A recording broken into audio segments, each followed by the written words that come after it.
Uncensored. Welcome to COASTER-net Uncut. Hello, ladies and gentlemen, and welcome back to COASTER-net Uncut.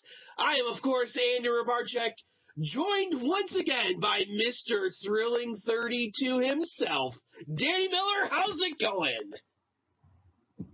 That's right, Andy. It's going good.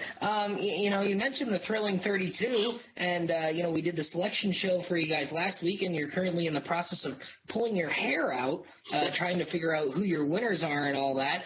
So we got to kind of bridge the gap, and there's a couple of things that we wanted to do to kind of fill that gap. First of all, we want to do the Ride Warrior Choice Awards, which, the survey aspect of that, and that's coming up shortly. But one of the other things we wanted to kind of do a normal show, too, to kind of break it up because, we took our holiday break and then we came back and talked about some of the new rides that came out in 2016. And then we're kind of jumping right into Thrilling 32. So tonight we're going to kind of do a usual COASTER-net Uncut, if you will. And Andy, you mentioned something before we started recording that this is sort of a small milestone for us tonight. Is that right? This is officially episode number 60 of COASTER-net Uncut. And, we kind of wanted to take it back to one of our favorite topics, and that is the manufacturer known as Intamin. That, once again, we have a lot of discussion and a lot of speculation out there as to whether or not Intamin will make a return to the United States. Now, we know Intamin's been pretty strong overseas in Europe and in China, that they've been building quite a few coasters, most notably probably Tyrone this past year. But they've been building a whole lot of other stuff with, at Ferrari World, in Spain. I don't know if it's Ferrari World or Ferrari Land. I get them confused. With the launch coasters, we've had a lot of,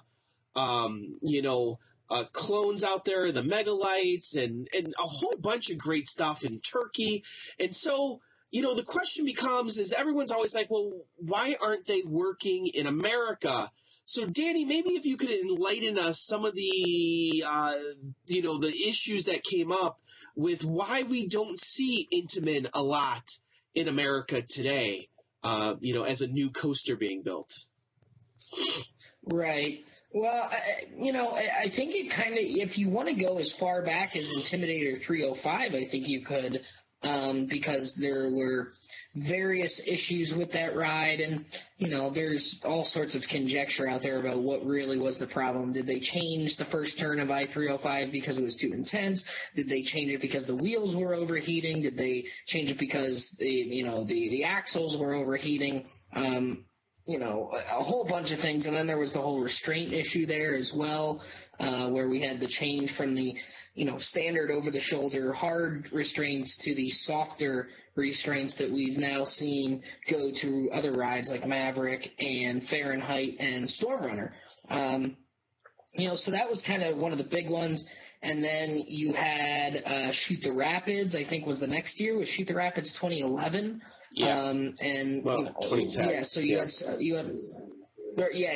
So you had plenty of issues with Shoot the Rapids, eventually, obviously leading to the removal of it. So you have that. And then shortly after that, we had the whole Sky Rush issue where, a lot of complaints about the restraints. The restraints were altered a couple times.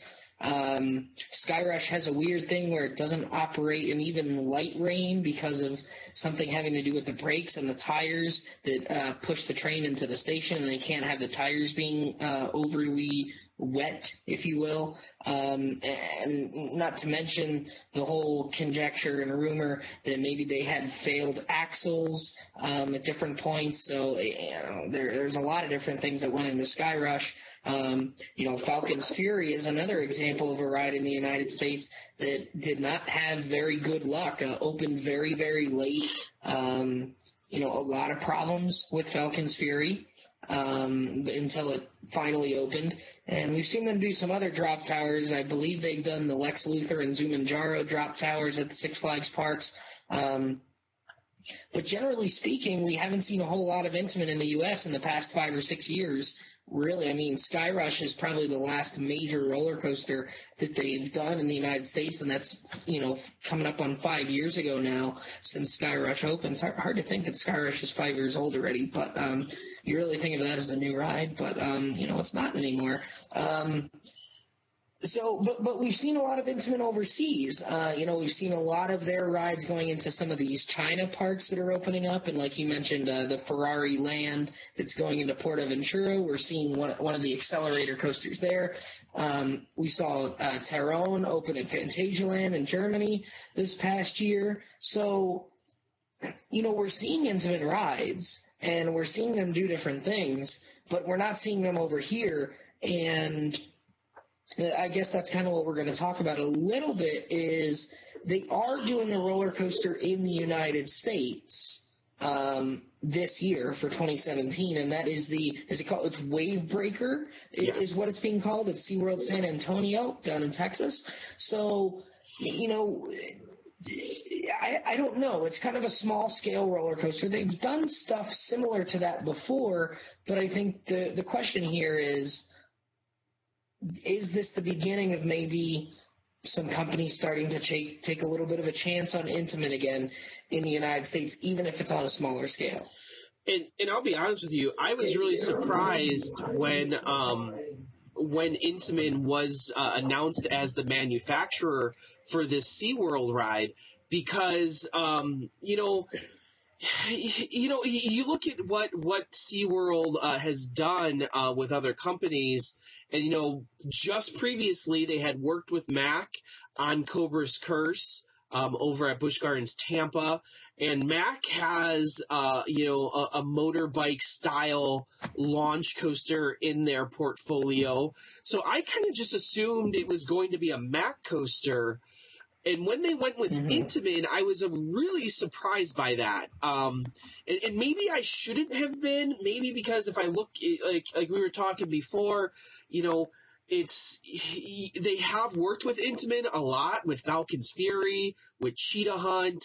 So it's not like but Cheetah Hunt and Falcon's Fury both had issues. Cheetah Hunt has a lot of downtime. Falcon's Fury, like we said, open late, also has some downtime, especially in different wind conditions. I don't know if you can ever really, because we see that with Windseeker too. Yeah. But maybe I shouldn't have been surprised, but it really took me a lot, and that was the biggest thing. And I'm like, well, maybe Intamin's making a comeback here in the States. And then this other issue came up, and I don't know where I fall on this. And I see you're wearing your Wicked Twister T-shirt this evening, and that goes. Oh yeah, that's a good point. And that goes to all of the rumors surrounding California's Great America, that they did a whole presentation to the city board for zoning purposes. And part of that was a ride that was basically describing the Intamin Impulse Coaster. For all intents and purposes, to me, it sounds like Wicked Twister. So the big rumor out there was that Wicked Twister was going to be leaving Cedar Point and going to California's Great America. That would make complete sense to me. One, because I know Wicked Twister doesn't have the ridership that a lot of the other coasters have. And when you look at Cedar Point, the moves that they've been making have been to increase ridership. And I think part of the reason with that is that when you look, they have a maintenance staff, and they are closely getting to a collection of rides, not just coasters, but of rides that is almost becoming unmanageable. So if you have any ride that is taking time away from a maintenance staff, which I don't know if Wicked Twister does or not, I know the launch coasters can be fickle at times. So is Wicked Twister taking away part of that maintenance staff? And they compare it to overall, turnstile turns. If the people aren't riding it and it's causing even a slight issue for the maintenance staff, maybe it's time to move that out to a place like California's Great America, where they don't have as many rides and their maintenance staff can actually, can actually fix it. Now, on the other hand, some people are saying that Cedar Fair is going to go back and buy a brand new impulse coaster. So I don't know where you fall on this debate here. Well, it's certainly an interesting topic to bring up because, I mean, and we don't want to turn this into another Cedar Point show, but I think the easy question, if you take Wicked Twister out, what goes in its place? And you've talked about maybe you fit your beach wooden coaster there, maybe you could do something a little smaller there. I don't know. Wicked Twister doesn't take up a whole lot of land, so you'd probably have to remove other things in conjunction with it. But, you know, if it is Wicked Twister being moved, then isn't it just coincidence that, you know, this is coming up about the same time that we're having this whole Intamin debate? Because that's not really an Intamin thing. That's a Cedar Fair thing. I think now if we get into the discussion of if, you know, maybe Cedar Fair is buying a new one, then I think maybe there's a discussion there. But, you know, I think, you know, you mentioned about how SeaWorld San Antonio is going with Intamin, and what I think is interesting, and you brought this up, is they're going with Intamin when they have a history of doing, well, I mean, they have a little bit of a history with Busch Gardens Tampa specifically, with Cheetah Hunt and Falcon's Fury, but if you look at the other parks have gone elsewhere. And the Busch SeaWorld parks have always been very B&M heavy. We know this. I mean, at Williamsburg, you have got Griffin, Apollo, and Alpengeist. And then at Tampa, you have SheiKra, Kumba, Montu over there. Then, you know, SeaWorld Orlando, you've got Kraken, Manta, and Mako. So they've now got 3 all of a sudden. San Antonio has Great White. And San Diego, you know, they have some height restrictions there, so that's a little bit of an oddball there. But at the end of the day, they've always been very B&M heavy. But then when you look at the launch coasters that are at each of those parks, some of them don't have launch coasters, but if you go back in the history of the launch coasters that are at these parks, you know, I'm just thinking back here. If you think of Cheetah Hunt, I think, was kind of the first one in 2011. That was Intamin. That's when Intamin was still doing things regularly here in the U.S. 2012, you see the Manta at SeaWorld San Diego, which is from Mock Rides. But then you also see Verbolten at Busch Gardens Williamsburg, which is Zierer. So you see them going with 2 German companies, but 2 different German companies, which is kind of interesting that they went their, you know, different ways there. And then if you want to fast forward again to the next, you know, there was a lot of discussion when there was talk that Busch Gardens Williamsburg was getting another coaster. And it was like, well, you know, who do they go with? What kind are they going to go with? And they end up going with a Tempesto clone, which is from, well, Tempesto, which is a Skyrocket 2 clone, which is from Premier. So their last 4 major roller coaster additions were launch coasters from 4 different companies. We saw Intamin, Mach, Zierer, and then Premier. And now SeaWorld San Diego in 2018 is going with another Premier Skyrocket 2, the Electric Eel. We haven't really touched on that yet, but they've announced that for 2018.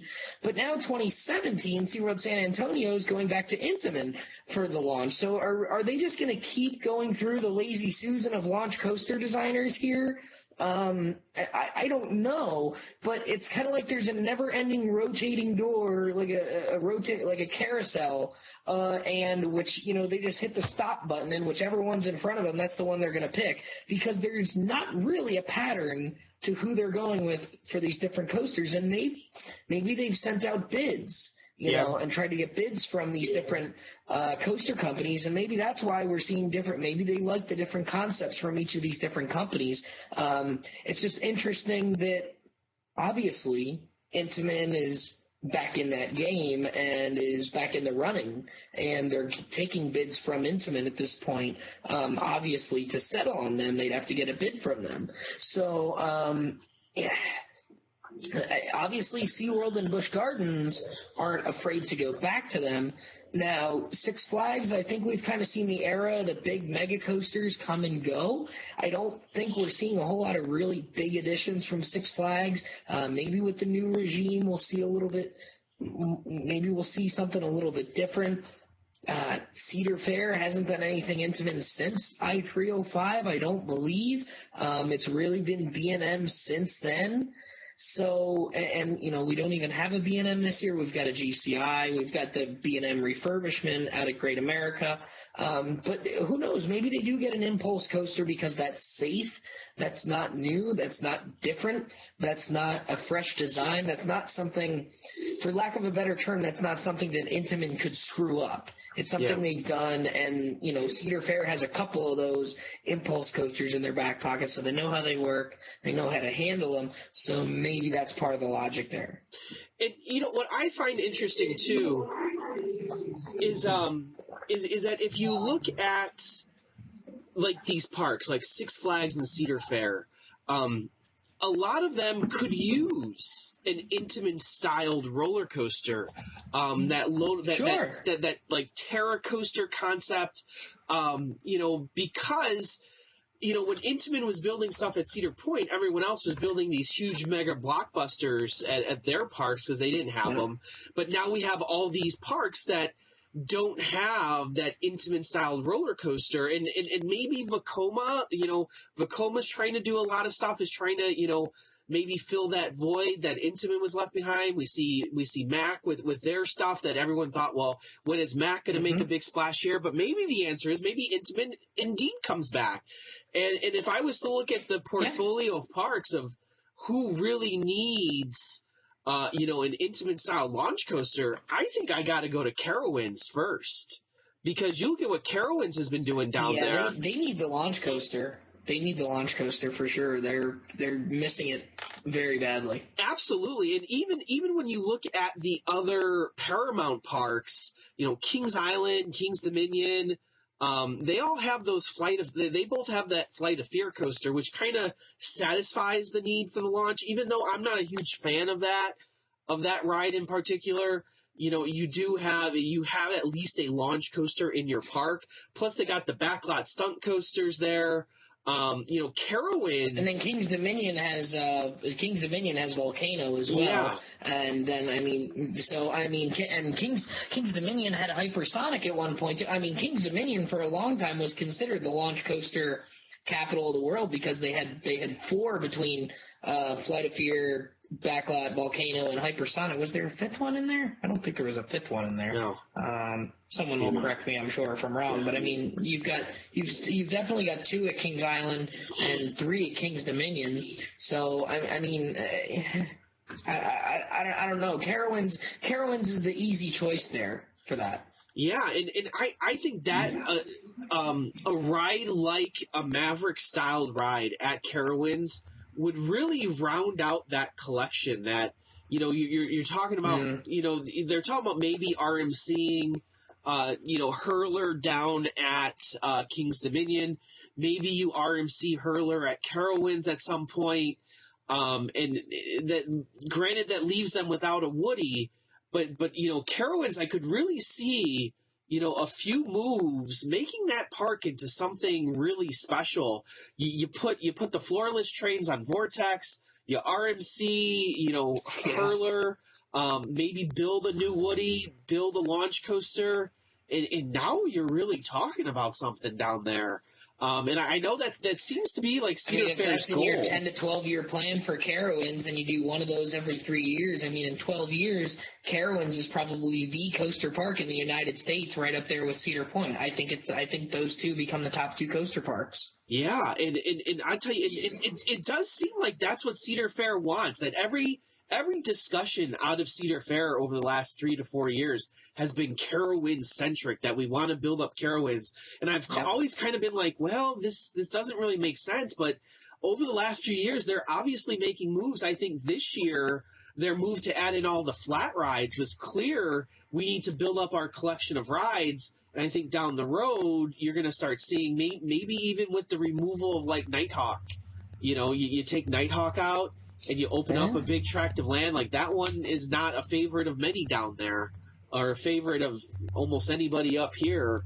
But and then you move over to Six Flags, and to me, it would seem like the Megalite concept, this small, maybe, $15 million ride might fit in with what they've been doing lately. Because I'll be honest with you, Danny, I think Six Flags has been getting away the last few years with small investments that have a big return. Yeah. You saw the RMC, Iron Horses. Everybody seems to like those. Big return on a small investment. These free flies, I think they might be over installing. But I really haven't gotten a good sense. And you can only put so many of those in. I mean, you could. I suppose you could put them in every park, but you can't put one in Magic Mountain because you've essentially got the same ride there already. Yeah. And you've already put them in half of the other parks. I mean, you can only put those in for so long, especially when you're putting them in three per year. Yeah, I mean, that's absolutely. only going to get you through another 2 years. So you wonder, like, how long that's going to last for, and if maybe the Intamin Megalite concept comes back to a lot of these. I think a lot of people were looking at RMC to fill that void with the single rail concept, with the T-Rex and the Raptor tracks. But we haven't seen anyone bite on it. Haven't seen anyone bite on it, and I don't know if that's because RMC's busy doing other things and they were just throwing stuff out there, or if there's a bigger issue there with people don't want that because maybe there's a company, maybe that single rail track is just too expensive, that somebody has to start that up, somebody has to foot the bill, maybe it's just too expensive to start up. Versus a traditional, tubular track. I don't know. So I want to do something here because we love to reference the old roller coaster database, right? Oh, absolutely. So we're gonna start. We're gonna start in 2010. And because that's the last time, that's I-305, right? So we're going to go through all the Intamin editions since 2010. And we'll, to just stop me when something piques your interest here. So in 2010, RCDB has them as doing 4 rides. They did Intimidator 305. They did RC Racer at Disneyland Paris, which is just like a half-pipe theme to the RC car. They did 13 at Alton Towers with the drop track, and then Formula Rossa at Ferrari World Abu Dhabi. So, 3 coasters that we know a lot about. Yeah. RC Racer you don't really hear about. I mean, it's a half-pipe coaster. That's all it really is.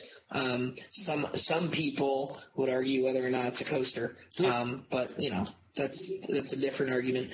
So 2011, they had 3 editions. They did the RC Racer at Hong Kong Disneyland. So, same sort of thing there. Then we had Cheetah Hunt at Busch Gardens Tampa and Green Lantern First Flight at Six Flags Magic Mountain. Okay. So that's 2011. So, okay, a little bit of a light year considering how big they are. 2012, they did 4 rides. We had the Surf Rider at Altala Happy Land Park in Saudi Arabia. It's an LSM launch. It's a Surf Rider. Let's see here. Can I get pictures? They don't have pictures of this. LSM launch. It's a shuttle. Okay. So then they also had this one. So this was a relocated ride to Hopi Hari in Brazil, which was never actually built. So that's not even a new ride, but that was the 10 inversion roller coaster that was supposed to open at Hopi Hari and then never actually opened. So in 2012, then we had Sky Rush, Hershey Park, and Divertical at Mirabilandia, the water coaster with the Pilgrim's Plunge type elevator. So essentially 3 rides in 2012. 2013, we saw Djurs Summerland in Denmark open up the Juvelin, which is the tire propelled launch coaster, similar to what we're going to see, I think, with the Surf Rider ride. If you look at pictures on RCDV, I imagine it's Danish, so it's pronounced Juvelin, with sort of like a W because it's Danish for the word jewel. And the theme is like ATVs, and it's a very low to the ground, twisty, turny type of ride, tire propel launch. I imagine this is very similar to what we're going to see from this jet rescue ride. This is have you found it there, Andy? No, how do you spell it? Juvelen.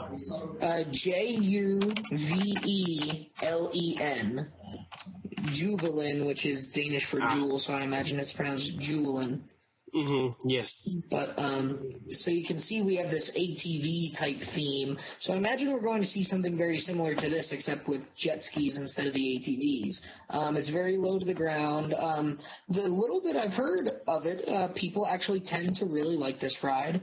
It's got a little bit of theming here and there, but I can imagine this jet rescue ride being something along these lines.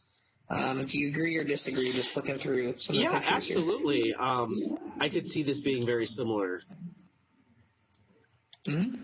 So that was 2013. They also did the U-shaped roller coaster at Victory Kingdom, which is called a Fly Rider, which is basically another half-pipe coaster. It just had seats out really wide. The Masera Perest at Vialand in Turkey, which is Turkish for adventurer, and this is family coaster with a booster wheel lift hill. Actually, a pretty sizable family coaster if you look at the pictures. And then the Crazy Coaster at Lokajoy Holiday Theme Park in China, which is one of these 10 inversion roller coasters that we've come to see from Intamin.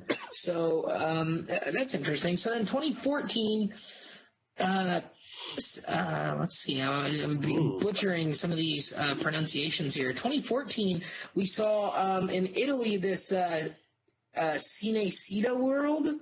I apologize if that pronunciation is horribly off, but they did a ride called the Dark Mare, which was this family drop coaster. It had a 16-foot vertical drop track, much like 13. And then they also did this Altair CCW 0204, which is another one of these 10 inversion roller coasters that we're used to seeing. And they also, at Vialand in Turkey again, they put in one of their Blitz coasters, which we've talked about on this show before, Nefes Gessen, which is Turkish for breathtaker. I'm looking at pictures of that one right now. That looks like a fun and interesting ride. Uh-huh. And this is the one we've noted before. Is this the one? This is the one that's very similar to iSpeed. But it has the better restraints. Which is... Right, but it has it's basically, imagine Maverick, imagine a Maverick / iSpeed type of ride, but then it has the Skyrush restraints, which is what caught us by surprise when we first saw that ride. I think it was a Roller Coaster Roulette show when that one came up last year.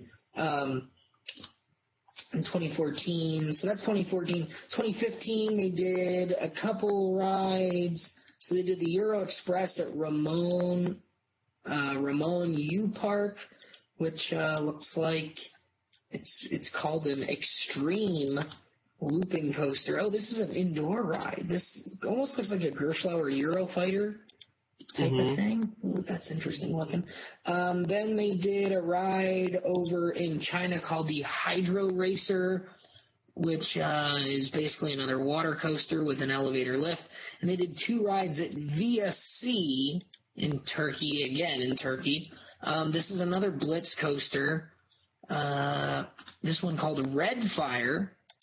And kind of looks like it's very similar to iSpeed as well. Kind of got the same sort of race car-like trains. Very interesting looking ride. And they also did a ride at that park called Family Coaster. Just a booster lift hill coaster. Then 2016, we saw 5. We saw Haifei Wanda Theme Park at Soaring with Dragon, which was another LSM launch coaster, has a 187-foot non-inverting loop. And this, if you're not familiar with this one, videos have kind of spurred up of this one. This is the one where it gets launched forward into this non-inverting loop and then backwards, much like the Skyrocket 2s, and it goes up a rear spike and then it goes up and all the way through the loop. This is the yellow and blue one in China. It's got the Skyrush style track and the Skyrush color scheme. Most That's people crazy. have seen a video of this one. Yeah, it's very, very interesting. So that's called Soaring with Dragon.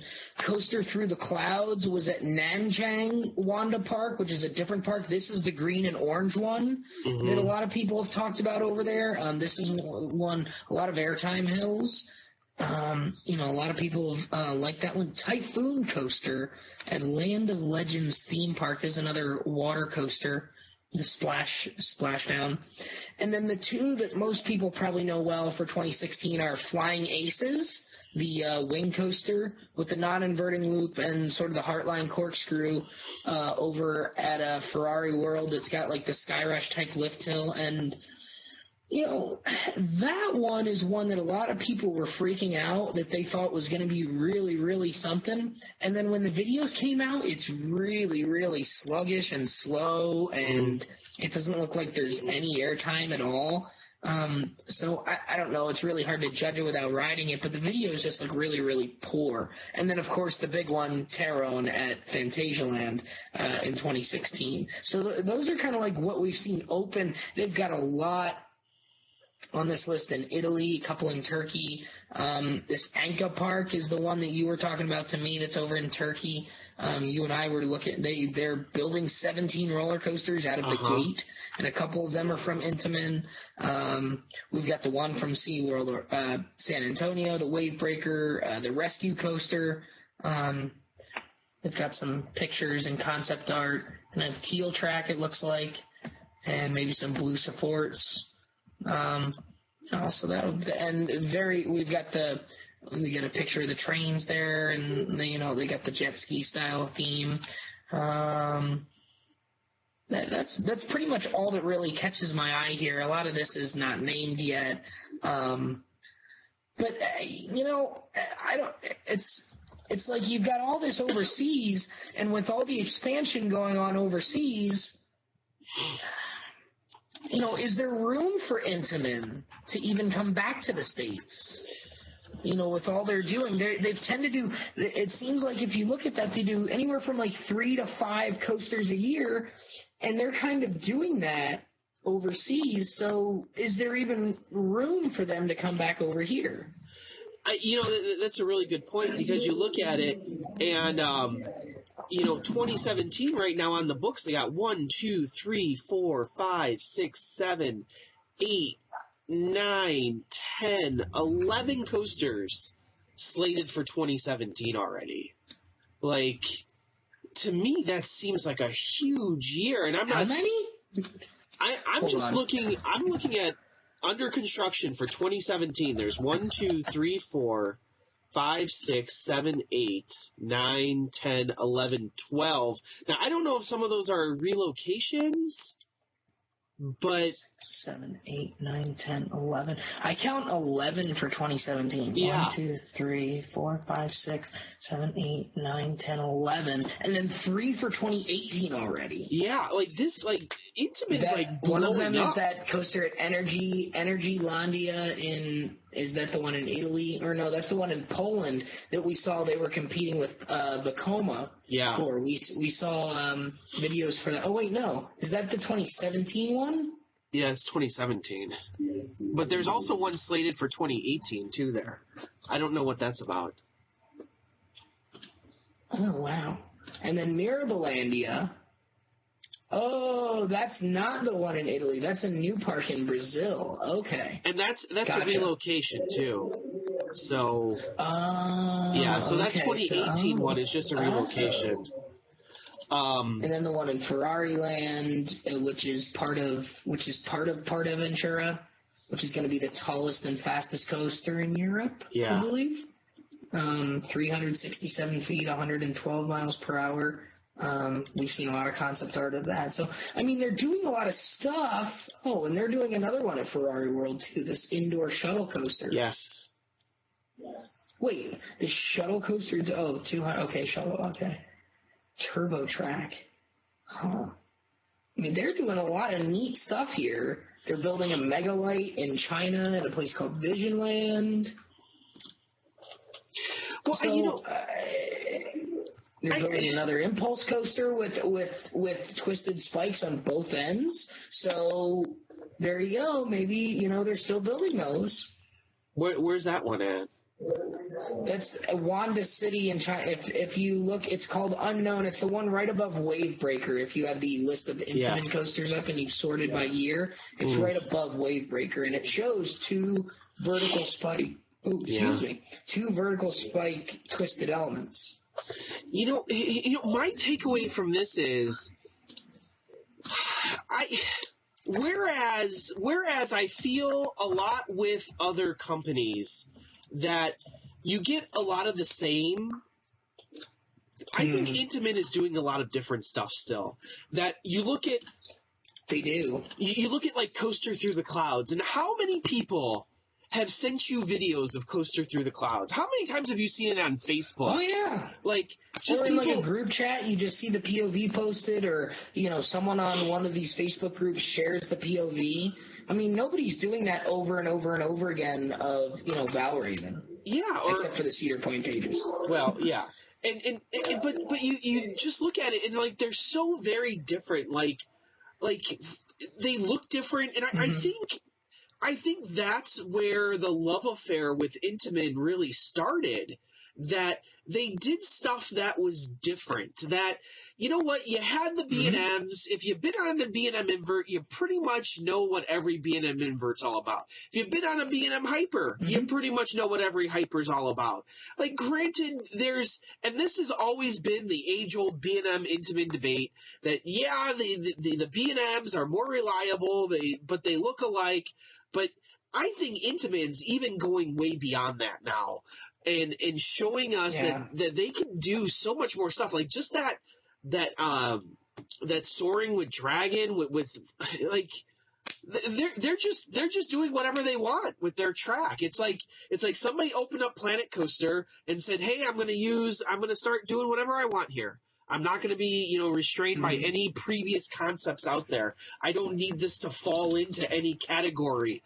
That I'm just going to go out there and build a coaster." And I feel that that's what they're still doing.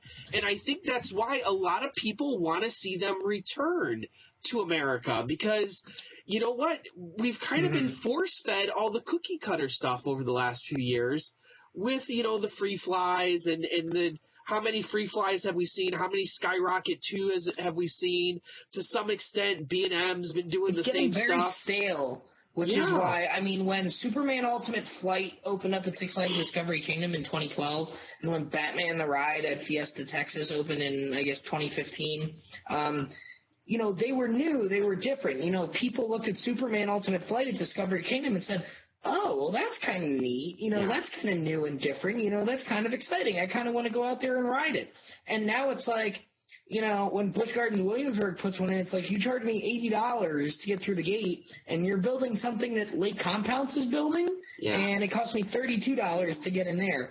Like, I feel kind of ripped off by Williamsburg putting it. Now, SeaWorld San Diego, I think, is a little bit of a different story because they're in a much different position than Busch Gardens Williamsburg. Like, the Skyrocket 2s are really good for a park like Lake Compounce, or even like a place like the Fun Spot. Yeah. Like, those are the kind of places I expect rides like that to go. I don't expect rides like that to go to Williamsburg, and we've seen so many of them that now it's like, oh, okay, another one of those. Like, the Skyrocket 2 is the new Boomerang. It's the new Boomerang. Yeah. And these free flies are the new SLCs, kind of. I think it's only a matter of time before it's not a Six Flags thing only anymore, and they just start going everywhere. Because I could see small parks, like a Lake Compounce, or, like a Alabama Adventure, putting in a free fly. Like, I could see that happening very easily. It makes sense because it's a small footprint. It doesn't take a lot of space. It's a cheap investment. It's going to get people through the door. All those reasons are why, but I think people are out there clamoring for something different. And everyone's hope, a lot of people's hopes are resting on RMC right now. And I'm just not sold that RMC is the company of innovation. I think RMC does really cool stuff. You know, I don't think we've even seen what they can do completely yet, but I'm always impressed by what Intamin does at the end of the day. That I'm impressed by the stuff that they put. You know, I don't get behind the hate of, well, you know, it's never up and blah blah blah blah. You know, I haven't really run into those problems. Maybe because I haven't been on to a lot of places that have Intamins. Not a lot of places have them. You know, so maybe if it was an issue where every time I went to a park and it was always down, I'd be pissed off about it. But at the end of the day, I go to Cedar Point, I get to ride the Intamins there. I go to Busch Gardens, I get to ride the Intamins there. You know, I'm a happy camper most of the time. And I just want to see more parks. And I think there's, like we said, I think there's a lot of parks that could really benefit. A lot of Cedar Fair parks, a lot of Six Flags parks could benefit from the small investments, you know, of a small terror coaster for $15 million. You know, I just think that that's where the parks need to go at some point to keep it fresh. Yeah, I think so. And you have to excuse me if I keep looking back and forth. I'm watching the POV of all these coasters that we've been talking about, like the coaster through the clouds and Flying Aces, and you know, the Soaring with Dragon or whatever it's called. And then I switched over, and now I'm watching that Mack looping coaster in China called Flash. Or Lightning. Oh, yes, it's got the two names. Like that looks like something Intamin would do. Like Intamin's doing stuff like that where it's like we don't really know what to call it. It's like when Maverick first came out. Like everyone was like, oh, it's going to be a ball coaster. It's going to be an Aquatrax. It's going to be a 500-foot coaster. It's going to be a flying coaster. And it's like, no, we don't really know what to call it. It's just a really good roller coaster. And then eventually, of course, they gave it its name with the Blitz coaster is the model name. But it's like, no, we're just out here building good roller coasters that are a little bit different and maybe do some cool stuff, you know, and that's just what we're going to do. And I think that's cool. Kind of what they're doing, I guess. You know, I know parks like to have the special names because they can say, well, this is the tallest giga or the tallest dive, or you know, so they can still call it the tallest when they release it. But that's all marketing mumbo jumbo. To me, that doesn't even matter at the end of the day. Like, but I want a good roller coaster, and Intamin has always pretty much given me that. For the most part, like even the ones I don't really rank that high, like Storm Runner and Fahrenheit, they're still pretty decent rides at the end of the day that I think would stand out at a lot of parks. You know, they stand out at Hershey, but I think they would stand out at a lot of parks. I think you can put that into, you know, you can take Fahrenheit and put that into the Magic Mountain collection, and it'd be, you know, one of the top 5 rides there, easily. So I think at this point we should probably start to wrap it up here. A few reminders before we leave. Please fill out your Thrilling 32 brackets. We're looking for a champion. We're looking to see who's going to be able to do it all and get the high score. And like we say, sit amongst greatness on this program. So make sure you're filling out your brackets. Turn those in. You have like a week or so left. To get those in, so please do so as soon as possible. Danny, any other final thoughts before we leave here? No, I don't think so. I mean, you know, again, this was a good topic and a good nerd topic to kind of just bring up because we've heard it mentioned, you know, on the different forums and different websites say, you know, oh, is Intamin making a comeback? But we haven't really heard any real discussions about it. So that's what we wanted to do tonight. And I think we kind of scratched the surface of a good topic here. And you know what? 3 years down the road, if all these parks start putting in Intamin coasters, you heard it here first. Always. So, as always, I am Andy Robarchuk from Chicago, Illinois. And I'm Danny Miller from Binghamton, New York. And as always, ride on, Ride Warriors. See you next time, guys.